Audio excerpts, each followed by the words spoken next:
In this video, we're going to be going over some big, exciting updates for the uranium sector just in the last day. We're also going to be going over the overall energy crisis in the world and how this relates to uranium. We'll look at some of the uranium charts and talk about the overall sector and see if this latest pullback was a possible bottom. We saw some pretty good strength in the overall market in uranium. But first, hit that like and subscribe button below. Hopefully you all really enjoyed the previous uranium documentary video. It's my last video, so go check that out if you haven't.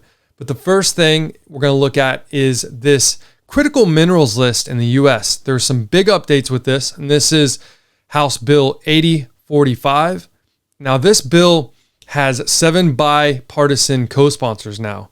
And this is really interesting because this is just really an amendment to the critical minerals list. So this thing could move very fast. We see a lot of bills related to uranium. A lot of times they get held up and they're in these committees, but this could go very fast because it really is just changing the fact that because uranium has multiple uses and it is very critical because we rely on Russia for so much of our enrichment that it could be added to this list. So this bill could be passed very quickly as it is really just an amendment, as I said before, and it would just redesignate the fact that uranium is not just a fuel source, but it has multiple uses, and it's very pertinent to the national security of the United States.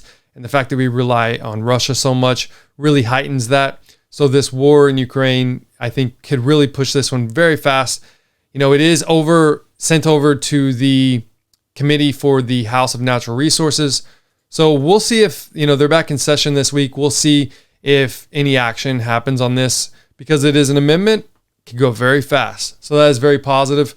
Now, overall, with why they would need to pass this, there's a lot of stuff going on in the last day, especially in Germany. Putin is set to halt gas, and Germany fears it's not coming back. Okay, so there's a bunch of stuff going on. Putin did also just say that these new sanctions would be catastrophic for global energy markets. So restrictions on Russian energy are hurting the West, Putin says. And Russian energy industry is stabilizing. This oil production is actually rising. Their enrichment in uranium provides so much to the world, right? That we're not just looking at gas. It's also the fact that a lot of these countries, including America, rely so much on Russia. And Putin, with these new sanctions, could really stop all of this. And it really would hurt the West. So in this article, they say, we see that the West is trying to force other oil exporting countries to increase their production volumes. That's what Putin said. Yet the global energy market does not tolerate any rush, he said.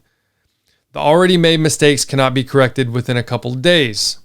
And in this, with Germany is actually saying that because they relied so much on Russia, that they're really in a world of hurt. And you can see that the prices for energy is just surging. This is since March, okay? It's going up a lot. And this is not going to be the end. So even without a complete shutdown of Nord Stream, Putin has already hurt Europe's economy. Okay? And if you look down here, this is the quote that's very interesting. It says, it was a grievous mistake that Germany was so dependent on one country with energy supply. And this country is Russia.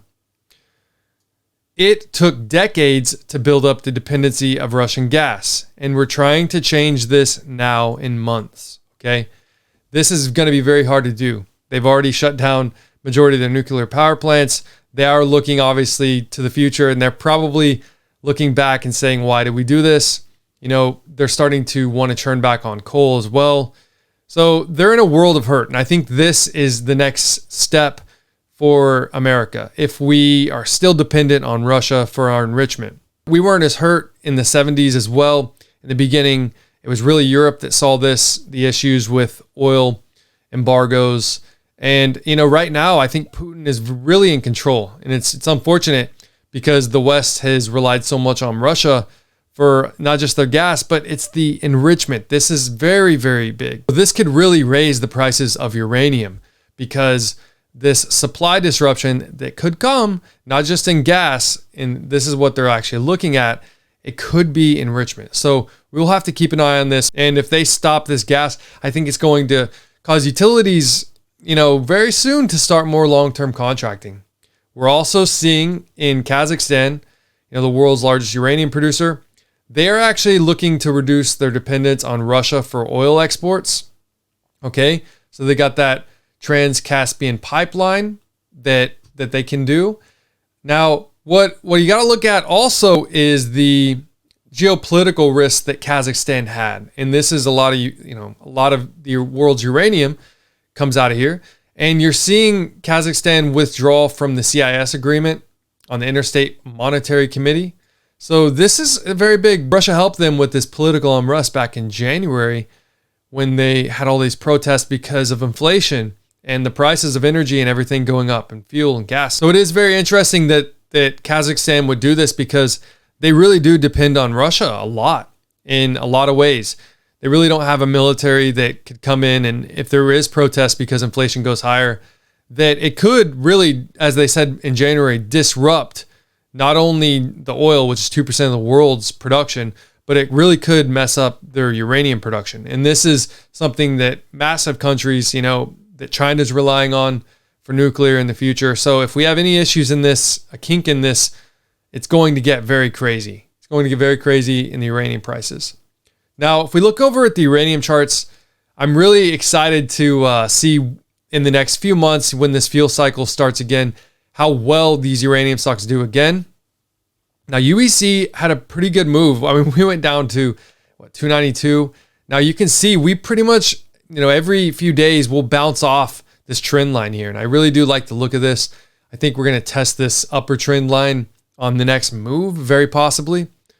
UEC is very, known to be very volatile. That's why I've day traded it so much. You can see during the fuel cycles, we see our biggest run, September, October, and then we saw April into March and April, and then it drops again. So when we see this next fuel cycle in the US, utilities possibly coming in the market, overfeeding starting, as I've said, I think we're really going to test these new highs here, these new all-time highs for this.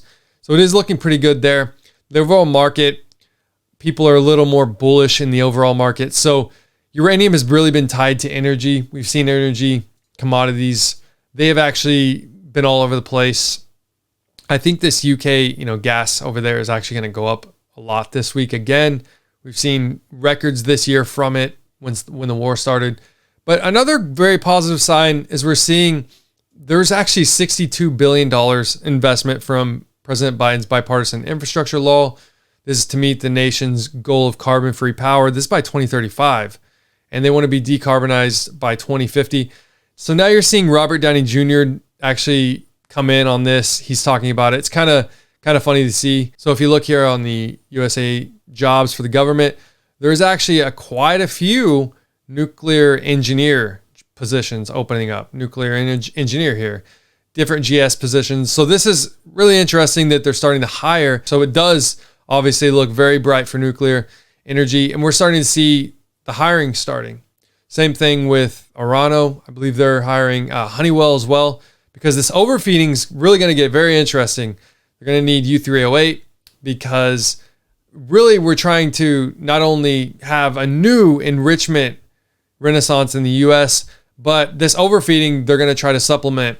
And that's very interesting because they're going to need uranium for that. So although they can't just produce an enrichment facility in one day, obviously, and just flip them right back on, this is going to be very big. So it is nice to see.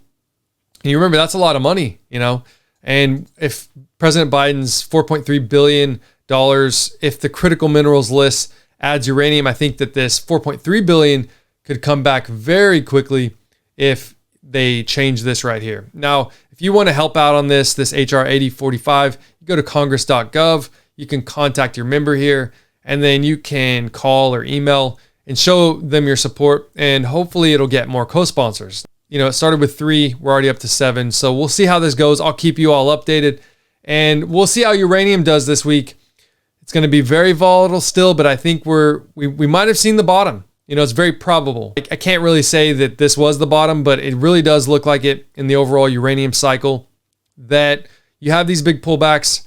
But uranium overall, the price of uranium, we've seen the trading kind of drop a few dollars in the spot price, but I think uranium is going to, in this next fuel cycle, we'll see this new breakout here. Like I said in my previous videos, I want to see the mid 50s very soon. So I think it's still looking pretty healthy. You know, we're going to have these pullbacks each pretty much cycle in spring and fall, but it's looking very positive here. The majority of these stocks are probably not going to get into production, especially a lot of these. A lot of these will probably be bought up, and you'll probably see U.S. producers benefit very quickly off this, especially if the U.S. government, they're already purchasing uranium. Now, companies like UEC has like 5 million pounds of uranium that they actually bought in the spot market at $38. So, you know, 50, 60 bucks, they're already up a major profit, and they can actually they're eligible to sell this to the government for the strategic uranium reserve. I think that number is going to be a lot higher if this critical minerals list is added, but you'll probably see a lot of the U.S. producers. Obviously, stocks like Cameco, very cheap in my opinion right now. UEC, very cheap. These can move very fast. These both broke out to new 10, 11-year highs. You know, this was just back in April during that refueling cycle. So I think a lot of money is probably going to be coming back into these. If you guys like these videos, if you want another uranium documentary when we get some of these massive catalysts, let's get this video liked to 1,000. The last video, it's right up here. You guys can watch it. If you guys haven't seen it, go ahead and check that out. It's very interesting. It touches on the overall sector, not just uranium, but the overall market touches on, and it talks about a lot of interesting things. So thank you guys for the support, and until next time.